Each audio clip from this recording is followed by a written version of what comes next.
Ya pemirsa, inilah suasana terkini di Rapimnas Partai Golkar yang baru saja usai mengumumkan mendeklarasikan pasangan Prabowo Gibran untuk maju sebagai Capres-Cawapres pada Pilpres 2024. Langsung saja pemirsa, saya mau kembali lanjutkan dialog saya dengan pakar politik Gun Gun Herianto. Namun sebelumnya kami punya gambar yang bisa kami tampilkan kepada Anda.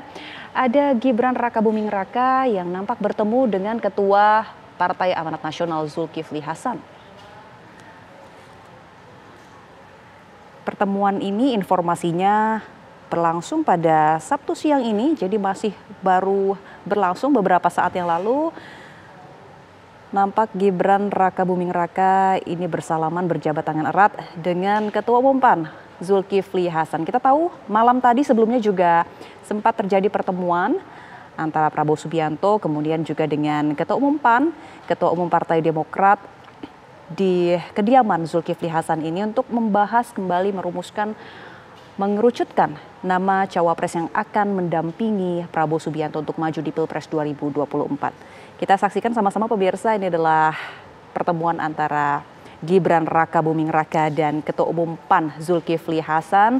Kita juga tentunya akan tunggu apakah nantinya Gibran Rakabuming Raka ini akan bertolak dan menuju ke DPP Partai Golkar untuk turut hadir dalam acara Rapimnas Partai Golkar yang berlangsung hari ini, karena tadi informasi dari rekan kami di lapangan melihat langsung bahwa ada kursi yang sudah disediakan dengan nama yang tertulis terpampang, sudah ditempel nama Gibran Rakabuming Raka duduk di samping kursi dari Ketua Umum Partai Golkar Erlangga Hartarto dan juga kursi dari Prabowo Subianto.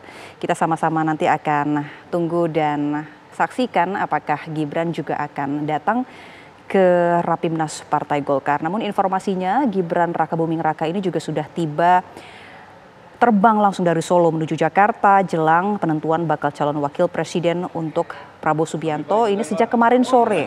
Informasinya ia sudah bertolak dari Bandara Internasional Ahmad Yani sekitar pukul 16.50 waktu Indonesia Barat.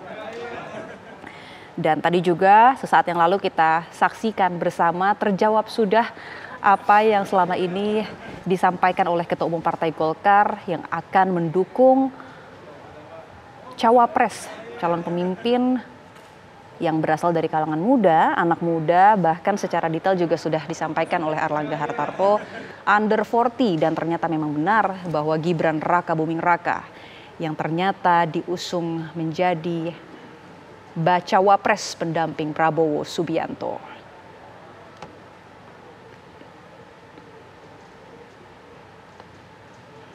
Kita tadi sudah sama-sama saksikan pemirsa, Partai Golkar mendeklarasikan dukungan untuk Gibran Rakabuming Raka, dan yang Anda bisa saksikan saat ini adalah gambar ataupun video terbaru beberapa saat yang lalu Gibran Rakabuming Raka menemui Zulkifli Hasan. Dan saya mau lanjutkan dialog saya dengan Mas Gun Gun Herianto. Ya. Kita tadi sudah sama-sama lihat ya Mas, akhirnya ketok palu, terjawab sudah siapa under 40 itu, Gibran, mungkin sesuai ekspektasi juga. Komentar Mas Gun Gun. Ya, ini memvalidasi saja apa yang kemudian selama ini berkembang, bahwa Golkar mendukung Pak Prabowo dan untuk cawapresnya berpotensi mendukung Gibran. Kalau kemarin berpotensi, sekarang divalidasi.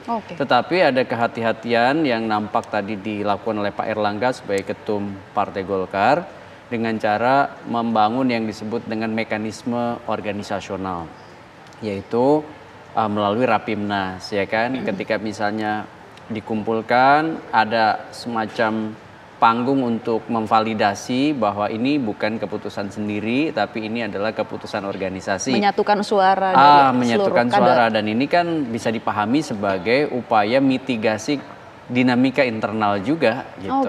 Karena bagaimanapun kita sama-sama tahu politik itu selalu dinamis, makanya selalu harus ada mitigasi resiko-resiko. Yang dilakukan tadi adalah bagian dari itu. Yaitu bagaimana mekanisme organisasi. Contoh misalnya Pak Aceh tadi kan menyampaikan juga ini sekaligus misalnya mencabut putusan-putusan sebelumnya yang kemudian memberikan mandat itu kepada Pak Erlangga untuk jadi calon presiden, kan kira-kira Jadi begitu. secara tertulis, secara clear itu sudah disampaikan di depan seluruh kader yang hadir begitu dan ya. tadi juga secara eksplisit kan, apakah daerah-daerah menyetujui, misalnya kan disebut tuh satu-satu. Absen ya satu-satu. Ya, ini kan menjadi bagian penting untuk menentukan arah politik Partai Golkar, bukan hanya arah Pak Erlangga.